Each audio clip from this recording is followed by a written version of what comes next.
mùi đi mùi thơm à pap nè thơm à ôi bữa nó gió nè bữa này đi ngó ôi bầu bên buôn này thấy đó có wow. Lấy cho với nhau xấu đi thảo không thế này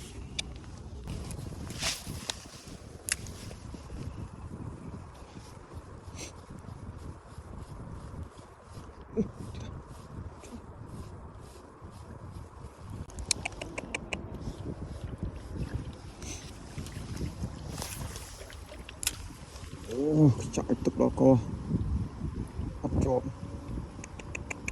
đại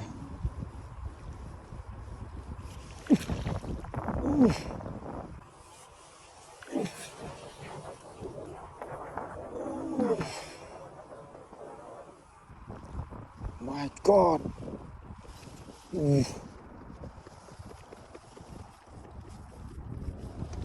oh my god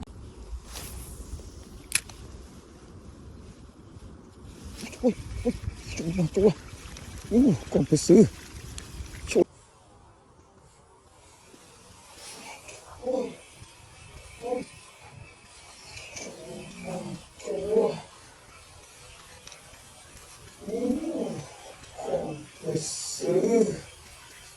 ui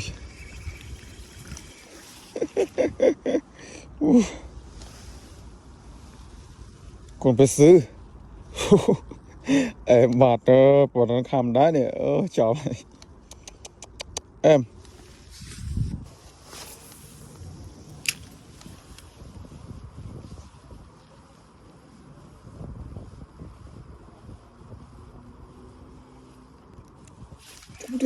trông chưa là một bát ơi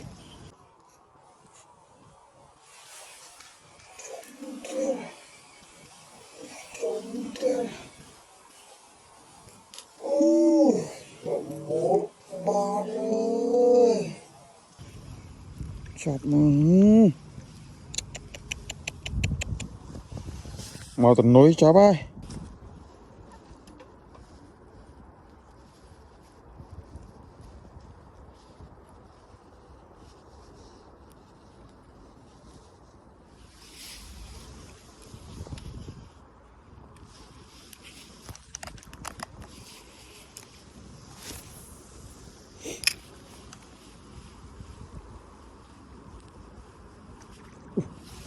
chú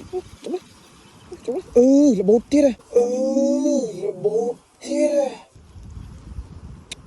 ôi chọc mà ơi bài thực trai đó trời mà đo nó đạch một lỗ đây chọc nó ấy.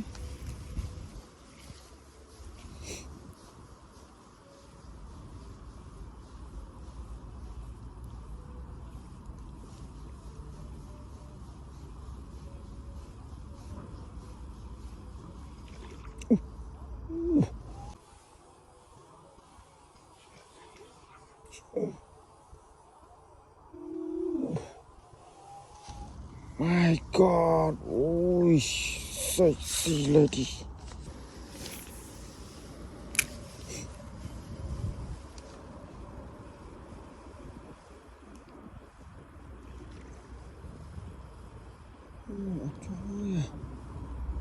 My God.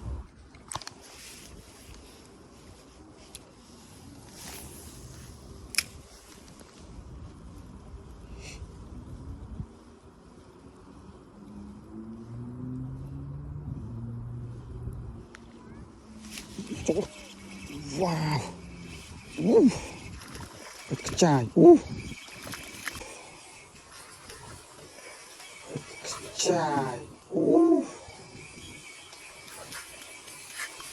Yes. Wow. Wow, thật sự ok, my god. Mà mùi mùi mình nghe bông bố rồi. Em à.